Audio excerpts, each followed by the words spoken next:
আজকে এমন এক অদ্ভুত ঘটনার সম্মুখীন হলাম যে তোমাদের সঙ্গে না শেয়ার করলে পারলাম না। দিনটা ছিল 28শে আগস্ট। অন্য দিনের মতোই সকালবেলা রেডি হয়ে সাইকেল নিয়ে চলে যায় আদি সপ্তগ্রাম স্টেশনে। সেখান থেকে টিকিট কেটে নিয়ে ট্রেনে আসলে ট্রেনে উঠে বসি, কিন্তু ট্রেন আর ছাড়ে না। আধ ঘন্টা ট্রেনে বসার পর মাইকে অ্যানাউন্স করা হয় ট্রেন ছাড়তে নাকি লেট হবে। তারও আধ ঘন্টা পর অ্যানাউন্স করা হয় ট্রেন নাকি আজকে যাবে না। প্রথম থেকে এরা কিছুই জানায়নি, হঠাৎ করে এরকম করে অ্যানাউন্স করে দেয়। ফলে আমার ট্রেনের টিকিটটাও নষ্ট হয়, প্লাস গ্যারেজ ভাড়াটাও আমার নষ্ট হয়। তারপর বাড়ি চলে আসি ট্রেনকে টাটা দিয়ে। ওই দিন কার কার সঙ্গে একই ঘটনা ঘটেছে অবশ্যই কিন্তু কমেন্ট করে জানিও। বাড়ি এসেই আমি আগে খেতে বসে গেলাম। ট্রেন ধরবো বলে আমি সকালে না খেয়ে বেরিয়ে গেছিলাম, আর ভীষণ খিদে পেয়ে গেছিলো, তাই খেয়ে নিলাম।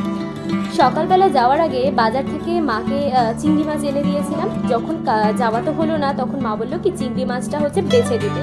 আর এই চিংড়ি মাছগুলো খুব টাটকা ছিল আর ভীষণ ভালো ছিল। আমি নিয়েছিলাম 200 গ্রাম নিয়েছিল 60 টাকা, মানে 300 টাকা করে শ নিয়েছিল। আমি না অন্য মাছ খেতে ভালোবাসি বা না বাসি, চিংড়ি মাছ কিন্তু খুব ভালোবাসি খেতে, তাই চিংড়ি মাছটাই বাঁচতে পারি। আর চিংড়ি মাছটা খুব সুন্দর ছিল, সাইজটাও বেশ ভালো ছিল আর টাটকাও ছিল। মা আজকে দুপুরবেলা রান্না করেছিল কুমড়ো শাক দিয়ে চিংড়ি মাছ আর মাছের ঝোল। তবে এই কুমড়ো শাকের তরকারিটা এত ভালো হয়েছিল খেতে যে এটা দিয়ে আমার কিন্তু পুরো ভাত খাওয়া কমপ্লিট হয়ে গিয়েছিল। সন্ধ্যাবেলা মা বললো কি আজকে চাউমিন রান্না করতে, তাই দোকান থেকে চাউমিন নিয়ে এসে সেদ্ধ করতে বসিয়ে দিলাম। আর চাউমিন করার জন্য আমি যে সবজিগুলো নিয়েছিলাম সেগুলো হলো একটু গাজর কুচি, ক্যাপসিকাম কুচি, পেঁয়াজ কুচি, লঙ্কা কুচি আর বিনস কুচি।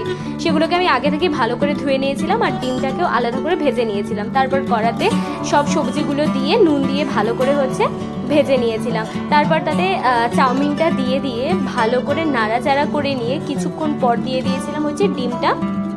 তারপর কিছুক্ষণ ভেজে নিয়ে লাস্টে নামানোর আগে ম্যাগি মশলাটা দিয়ে নিয়েছিলাম। এইভাবে তোমরা চাউমিন রান্না করে দেখবে, খেতে কিন্তু খুব ভালো লাগে। তো রাতে আমি আর কিছুই খাইনি। ভিডিওটা এখানেই শেষ করলাম। কেমন লাগলো অবশ্যই কমেন্ট করে জানাও।